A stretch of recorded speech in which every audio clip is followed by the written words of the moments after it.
I play guitar and I sing. Like I'm a singer-songwriter.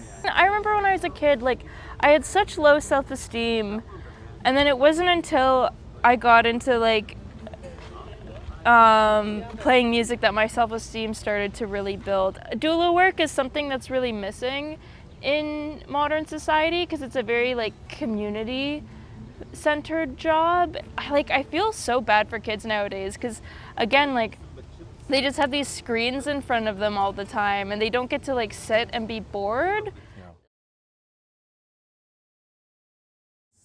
Lovely to meet you. Yes, you as well. What is your name? Clara. Clara. Enchantée. Enchanté. Bastien. Sebastian? Just Bastien, actually. Bastian? Yeah. Okay, cool. Yeah. Are you from here?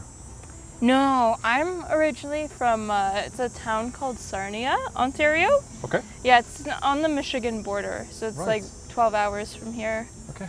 Yeah. What brings you to Montreal? I'm a musician. Oh, wow. Yeah. Lovely. Yeah. What do you play? I play guitar and I sing. Like I'm a singer-songwriter. Okay. Is this your job? I wish. Working towards it. Yeah.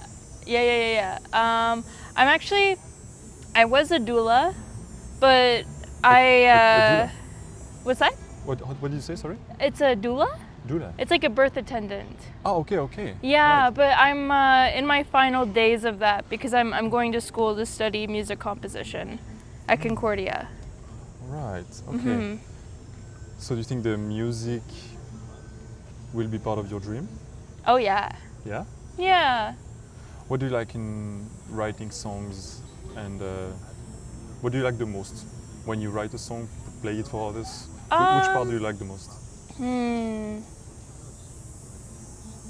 The songwriting part, like it's like for me it's like a release, because I find I use songwriting to express whatever I have pent up inside, whether it's like emotions or ideas, and I just feel like it's like like a release, and I just feel lighter after.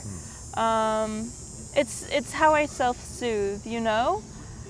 But I think performing is my favorite part, actually.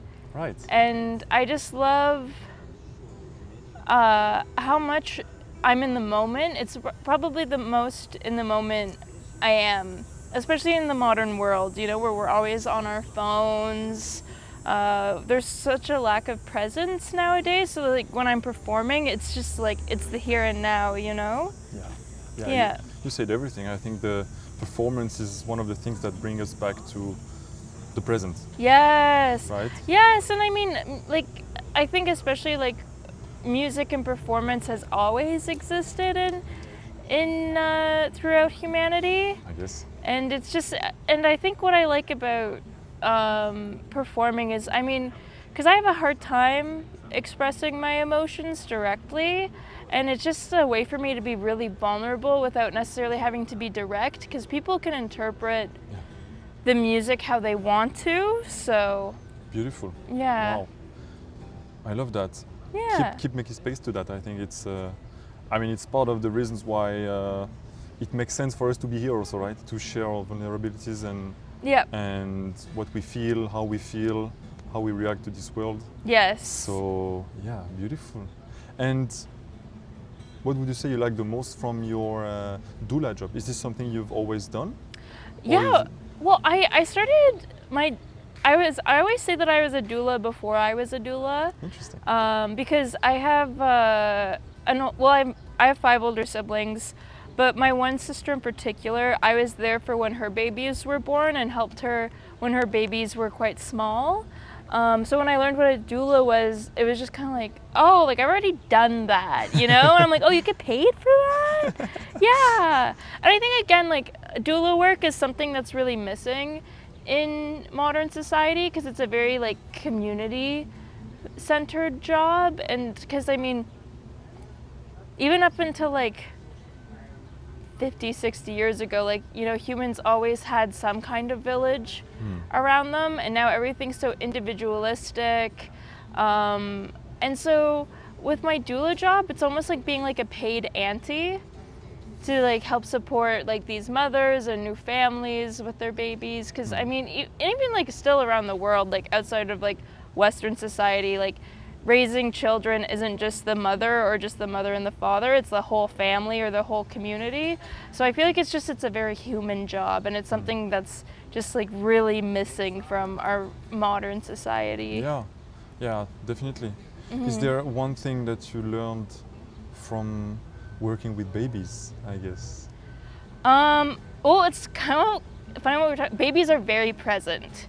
Babies are very in the moment, you know, and you have to be, and they notice if you're not paying attention to them too, you know. They know better than us. They do. Like if you're looking at your phone or whatever, like they want to get your attention, or they take that opportunity to get into mischief, right? So they bring us back to the present, actually. They do. Yeah. Yeah, because you have to be so present with them, you know. Yeah, it's actually, I don't know if you know about Gabor Mate, but that's something that he talks a lot about is how infants, like that's their state. Yeah. You know? Wow, okay. So it seems like you are living most of your time in the present. I'm trying.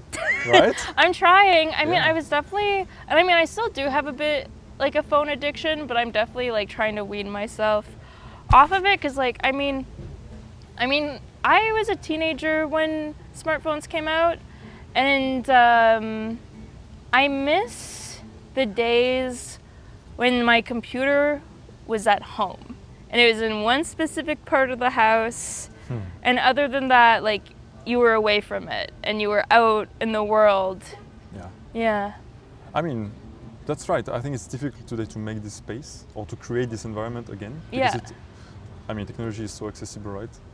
But I think we can still choose to force that environment sometimes. Yeah. Or, you know, if you have a guitar in your hands or if you have two babies in your hands, then you have no choice, I guess. Yeah, right? exactly. And Yeah, and it's kind of funny because like today, I mean, usually I'm listening to music when I'm walking around, but to me, I made the conscious choice. I'm like, oh, I'm just gonna not wear my headphones and just like listen to what's going on around me. And I probably wouldn't have noticed you had I had my music on. Like I would have just kept on like sped walking by. But then, you know, I was just looking around a bit more. I saw your sign and was just like, what do you mean a dream? So do you think there is maybe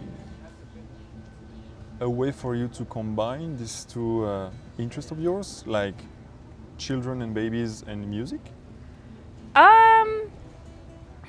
That's a good question.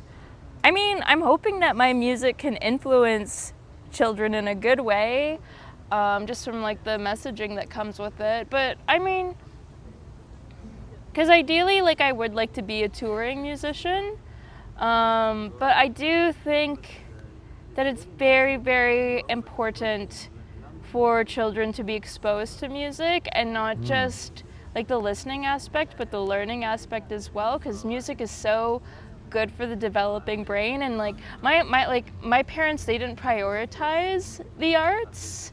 They like, my parents come from a very like working class background, like blue collar background, so their main priority was like, you know, if your hobby isn't a career, like it's not something that deserves much attention.